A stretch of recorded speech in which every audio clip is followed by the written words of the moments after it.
जय हिंद दोस्तों। आज के इस वीडियो में पढ़ेंगे बिहारी लाल जी का जीवन परिचय और इनकी रचनाएं। सबसे पहले देखते हैं इनका जीवन परिचय।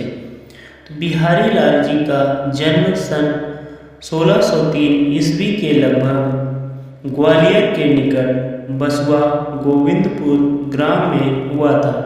इनके पिता का नाम केशव राय था। इन्हें मथुरा का चौबे ब्राह्मण माना जाता था।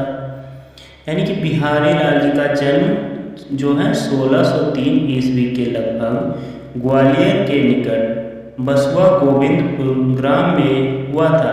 इनके पिता का नाम केशव राय था। इन्हें मथुरा का चौबे ब्राह्मण माना जाता था। इन्हें मथुरा का चौबे ब्राह्मण माना जाता था। इन्होंने स्वामी नरहरि दास के पास रहकर संस्कृत, प्राकृत आदि भाषाओं का गहन अध्ययन किया। आचार्य केशवदास से इन्होंने काव्य शास्त्र की शिक्षा प्राप्त की। यानी कि इन्होंने स्वामी नरहरि दास के पास रहकर संस्कृत और प्राकृत आदि भाषाओं का गहन अध्ययन किया। उसके बाद आचार्य केशवदास से इन्होंने काव्य शास्त्र की शिक्षा प्राप्त की थी। इनका बचपन बुंदेलखंड में व्यतीत हुआ। युवावस्था में वह अपनी ससुराल मथुरा में जाकर रहने लगे। यानी कि इनका बचपन बुंदेलखंड में बीता। उसके बाद युवावस्था में यह अपनी ससुराल मथुरा चले गए, वहाँ जाकर रहने लगे। मुगल बादशाह शाहजहां के निमंत्रण पर यह आगरा चले गए। उसके बाद यह शाहजहां द्वारा इनको निमंत्रण भेजा गया और बुलाया गया। फिर यह आगरा चले गए। कुछ समय बाद यह जयपुर के राजा जय सिंह के दरबार में गए। और उनके दरबारी कवि बन गए। और वहाँ जाकर उनके दरबारी कवि बन गए। राजा पत्नी के प्रेम में इस प्रकार डूबे थे कि राज्य पर ध्यान नहीं देते थे।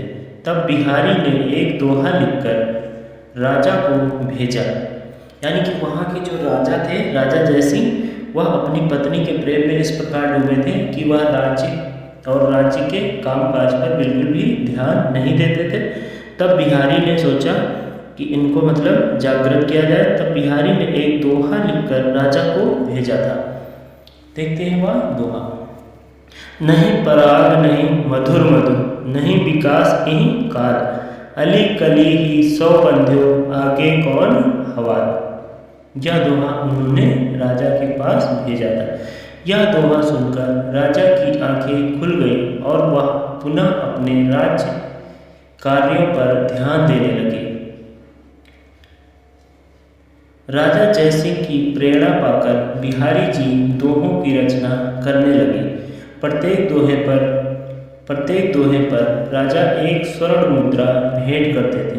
यानी कि बिहारी जी दोहा रचना करने लगे और राजा जयसिंह प्रत्येक दोहे पर, यानी कि एक दोहा जब लिखते थे फिर पढ़ के सुनाते थे राजा को, तो राजा एक दोहे पर इनको एक स्वर्ण मुद्रा भेंट करता था। सन 1663 ईस्वी को बिहारी जी का स्वर्गवास हो गया। देखते हैं इनकी रचना। तो इनकी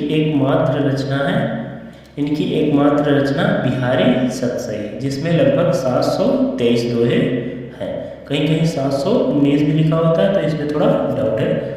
वैसे ज़्यादातर 723 दोहे ही माने जाते हैं। तो इनकी एक ही मात्र रचना है बिहारी सतसई, जिसमें 723 दोहे हैं। तो दोस्तों, अगर वीडियो अच्छा लगा तो प्लीज़ वीडियो को लाइक करें, चैनल पर नए हैं तो सब्सक्राइब करें। जय हिंद।